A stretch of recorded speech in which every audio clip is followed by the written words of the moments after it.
este video quiero empezar de una manera diferente. Quiero compartir una porción de las palabras de Jesús que se encuentran en el Evangelio según San Mateo, capítulo 24, versículo 1 y 2.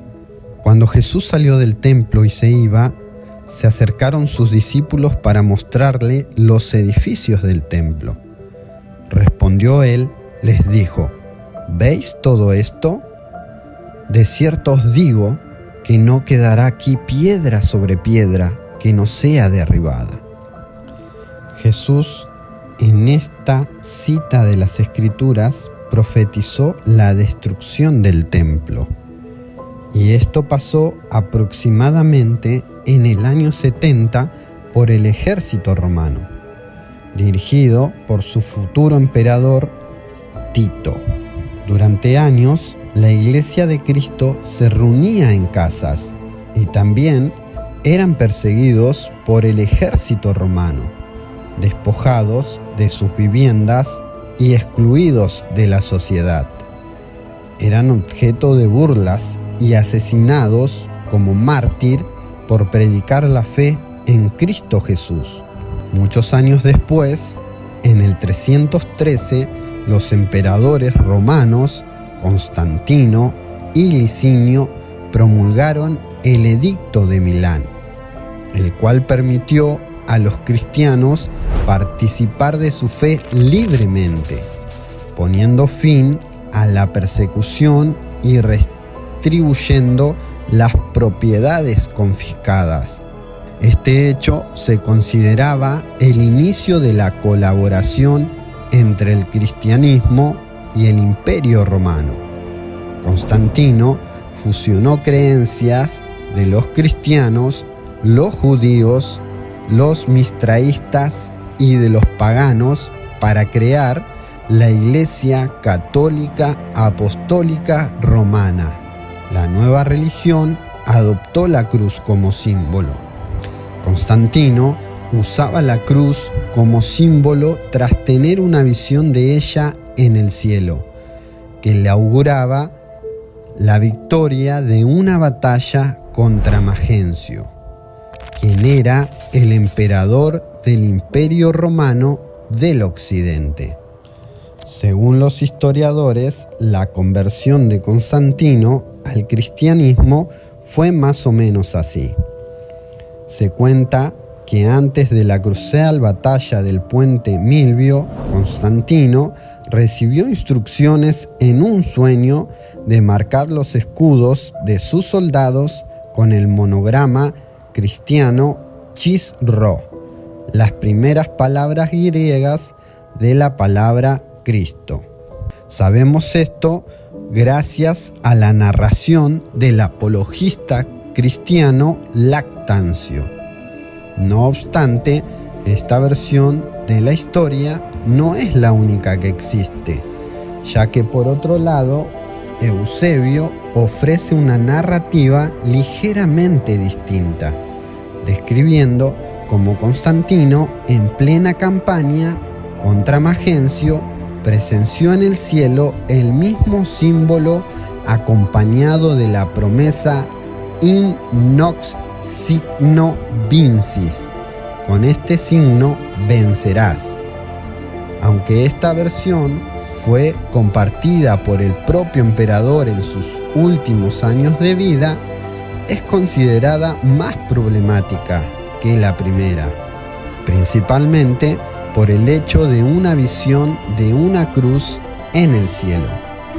Constantino aplastó al ejército de Magencio, lo que no haría más que confiar la idea que tenía de que el Dios de los cristianos estaba de su lado y lo había elegido.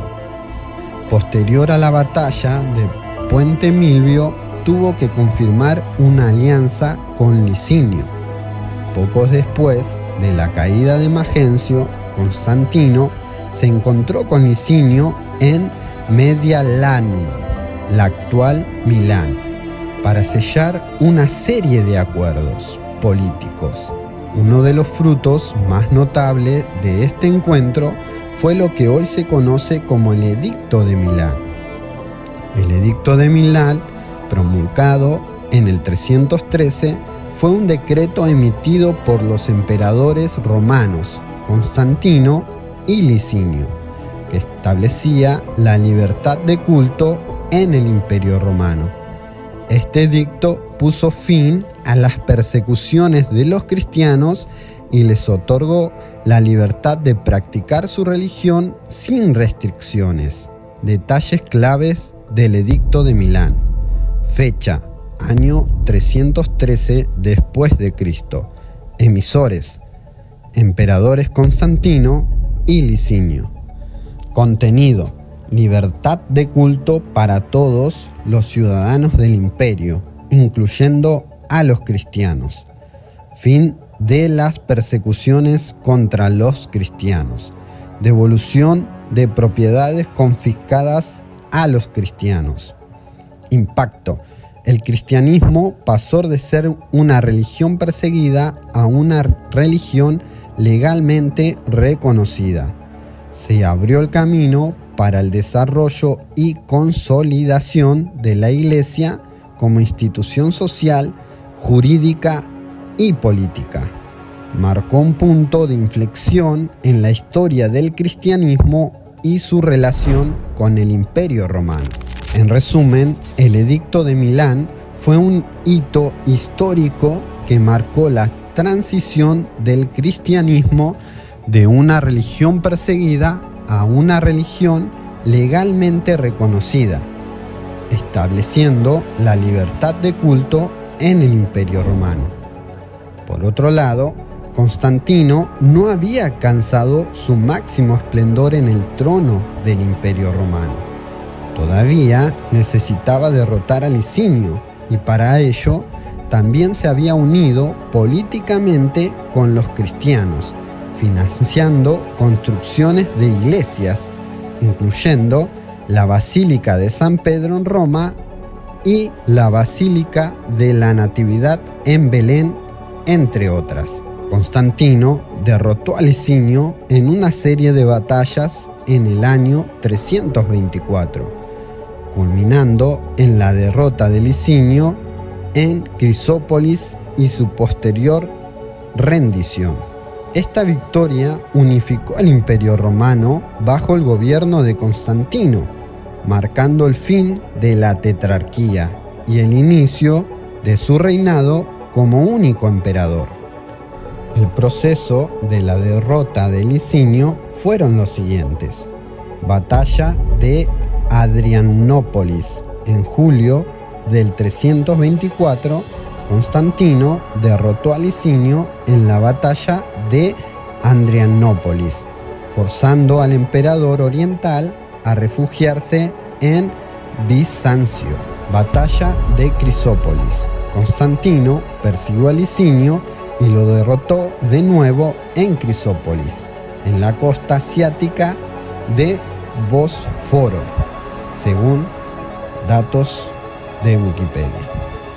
Después de la derrota en Crisópolis, Licinio se rindió a Constantino, confiando en que su vida sería respetada. A pesar de la promesa de Constancia, esposa de Licinio y hermana de Constantino, Licinio fue ejecutado al año siguiente en Tesalónica por traición. Ahora sí, Constantino se convirtió en el único emperador romano, unificando el imperio bajo su gobierno.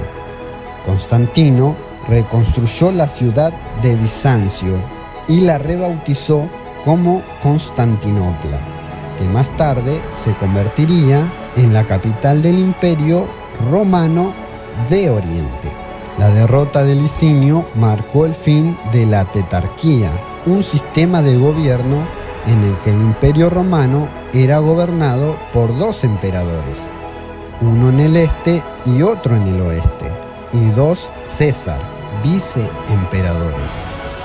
Por fin Constantino llegó a su máximo esplendor tras unificar el Imperio Romano, estableciendo el cristianismo como religión oficial y fundando Constantinopla como nueva capital marcando un punto de inflexión en la historia. Tras la batalla del Puente Milvio en el 312, Constantino se convirtió en el emperador del Occidente y posteriormente unificó el Imperio Romano al derrotar a Licinio en el 324, convirtiéndose en el único emperador.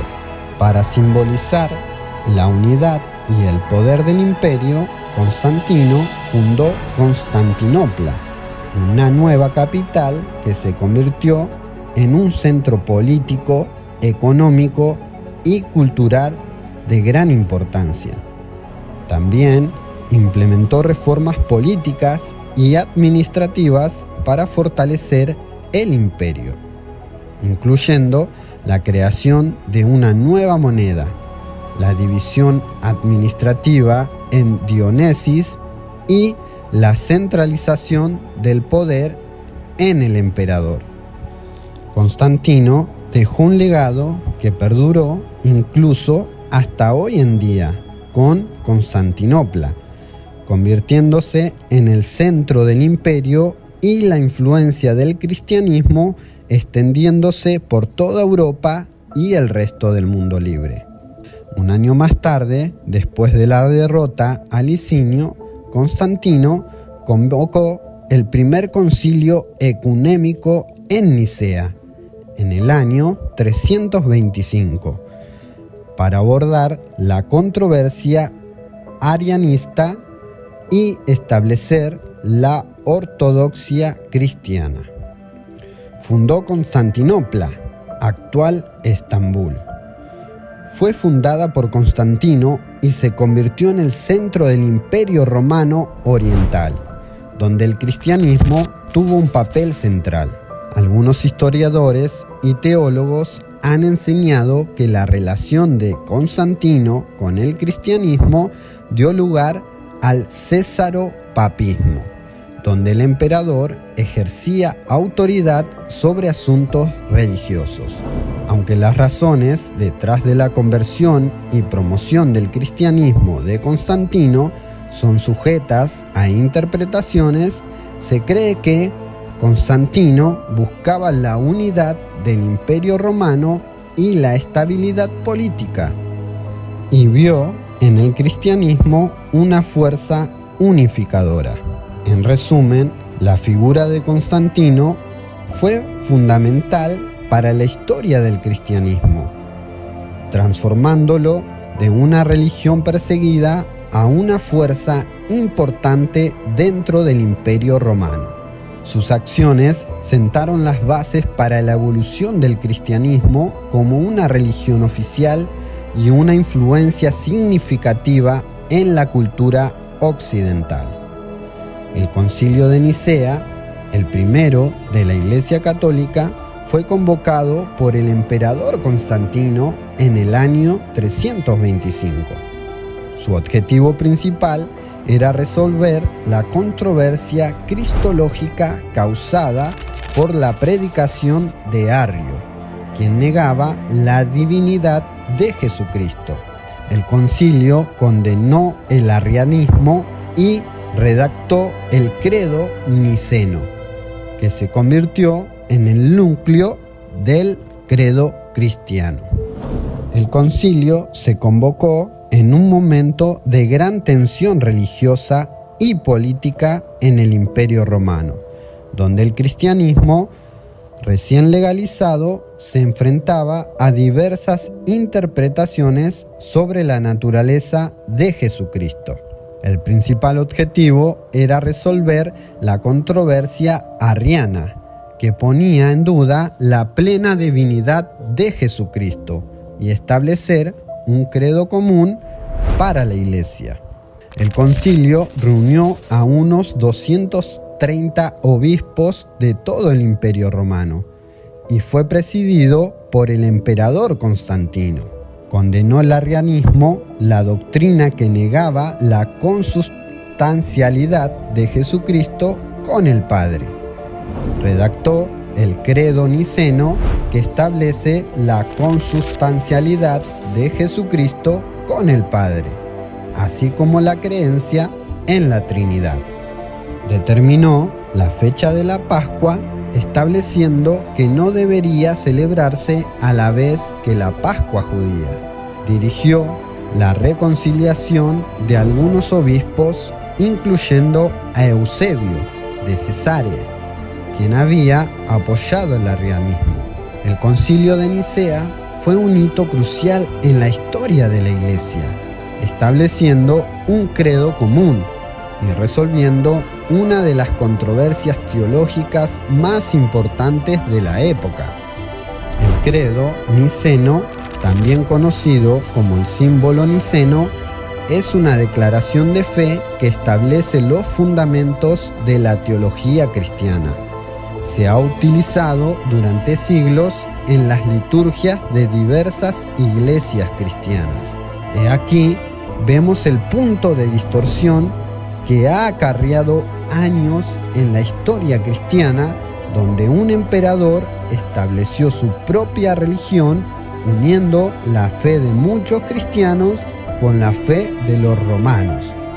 Dicha fe, católica apostólica romana, está sobre todas las religiones cristianas contemporáneas, llevando a todos a caer en el mismo error, creyendo que el mandato de Jesús fue edificar templos y unirse entre la religión y el gobierno. Hasta hoy en día, el Imperio Romano sigue siendo el punto de distorsión, y desde allí se nombraron como la única fuente de la verdad y la santidad, llevando a muchas personas a caer en un manto divino de autoridad, creando dogmas y doctrinas de hombre que solo hicieron cargar a las personas con una falsa fe e hipocresía, haciendo caer a muchos en un pozo como ciegos, guías de ciegos.